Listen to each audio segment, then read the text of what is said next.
जसपुर में हुए स्कूल सफाई कर्मचारी, रसोइया महासंघ और आंगनबाड़ी सहायिकाओं के सम्मेलन अभिनंदन कार्यक्रम में हुए भगदड़ को लेकर कर्मचारी नेता विजय झा ने दिया बड़ा बयान। देखिए क्या कहते हैं कर्मचारी नेता विजय झा।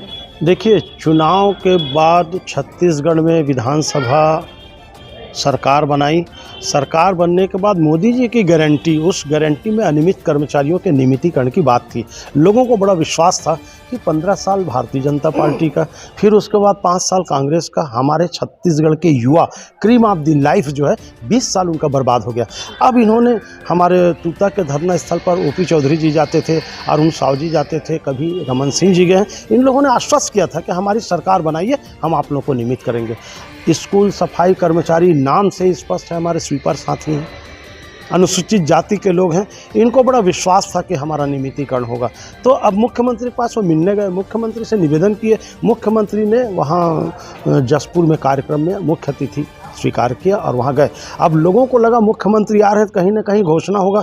अनियमित कर्मचारी में स्कूल सफाई कर्मचारी, मध्याह्न भोजन, अतिथि, शिक्षक, कितने लोग नाम गिना, हजारों के संख्या में। केवल आशा से आकाश थमा है, हाय कहाँ तक धारूं, तन गारूं मन मारूं, पर क्या मैं जीवन हारूं। जीवन तो पूरा बर्बाद हो गया। उम्मीद के साथ गए थे, लेकिन वो मोदी जी की गारंटी वहाँ सफल रही। स्वाभाविक है, भीड़ इकट्ठा करना अलग बात है, और यदि मनो इच्छानुसार काम नहीं होता है तो फिर उसको नियंत्रित करना भी कर्मचारी नेताओं के लिए समस्या होता है। निश्चित रूप से लोग नाराज़ होकर के वहाँ विरोध प्रकट किए।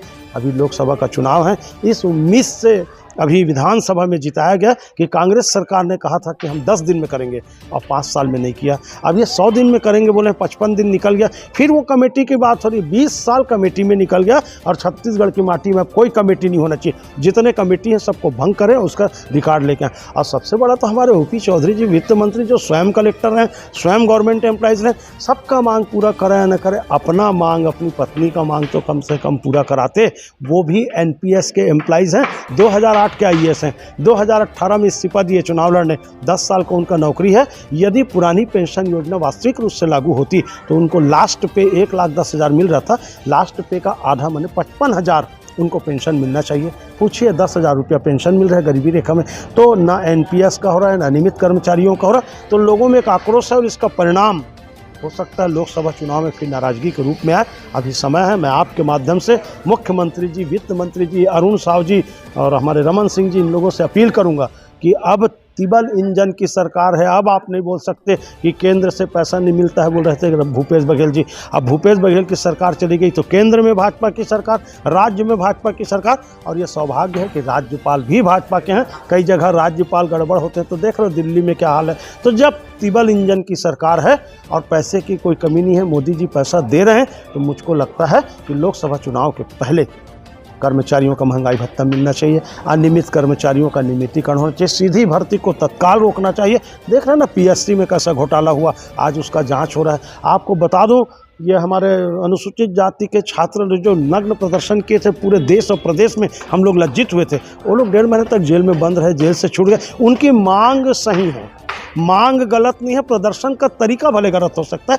आज बताइए, अनुसूचित जाति जनजाति के फर्जी प्रमाण पत्र में मंत्रालय से लेकर के जमीनी स्तर पर कितने लोग काम कर रहे हैं। उनकी वही तो मांग है कि गलत प्रमाण पत्र में जो नौकरी करें उनको बर्खास्त किया जाए। तो कुछ नहीं हो रहा है। तो कुल मिला के यह है कि गगन कहता है चमन बदला है, चमन कहता है माली बदला है। अरे लाश के ढोने वाले मेरे दोस्तों, लाश वही है, सिर्फ कफन बदला है, सिर्फ कफन बदला है। सरकारें बदलती रहती है, कर्मचारी और जनता उनके भुलावे में, विपक्ष में रहते हैं तो उनका रूप अलग रहता है, और सत्ता में आ जाते हैं तो फिर भूल जाते हैं। ये लोकतंत्र के लिए दुर्भाग्यजनक है। इस पर नियंत्रण करके जो आक्रोश प्रकट हुआ उसमें नाराज नहीं होना चाहिए।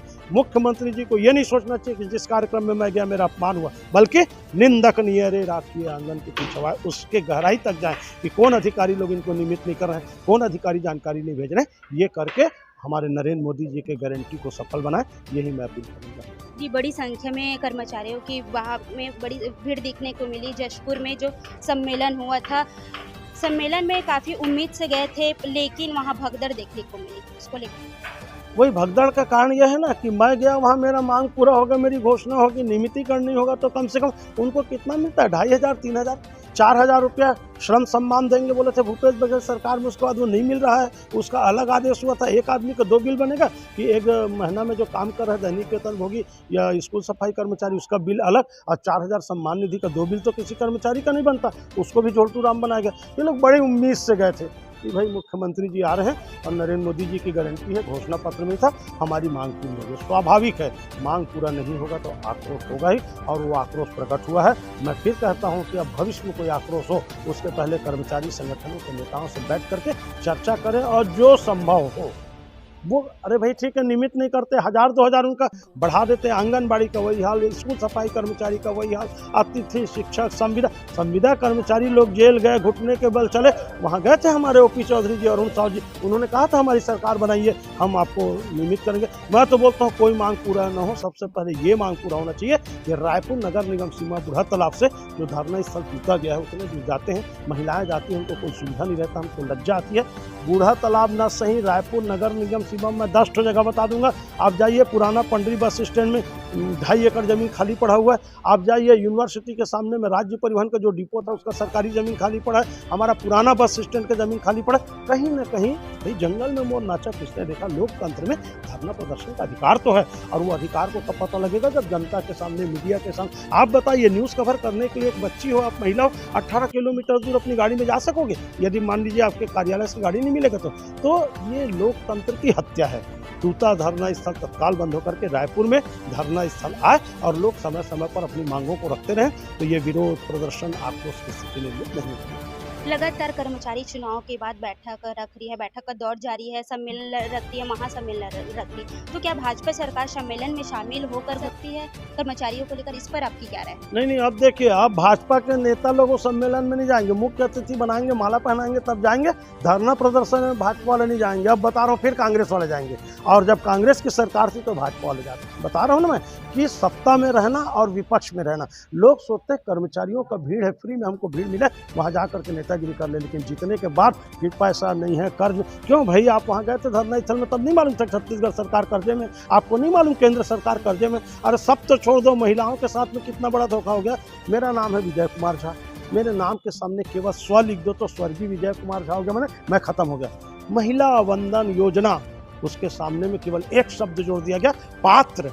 जो महिला पात्र होंगे उनको मिलेगा। 70% महिलाओं को नहीं मिल रहा है, जबकि चुनाव पहले बोले थे रमन सिंह की पत्नी को ही मिलेगा, बृजमोहन अग्रवाल की पत्नी को ही मिलेगा। अब आपको नहीं मिलेगा, मेरे को नहीं मिलेगा। तो ये जो सत्ता में आने के बाद हाथ खींचते हैं, उससे लोगों में आक्रोश होता है। लेकिन जनता का दुर्भाग्य है, रोटी जैसे पलटते रहते हैं, कभी उससे उम्मीद करते हैं, कभी उससे उम्मीद करते हैं, और दोनों में जब शून्य बटे सन्नाटा होता है तो लोग अपना आक्रोश और नाराज स्वाभाविक रूप से करते हैं। बहुत बहुत धन्यवाद समय से देने के लिए।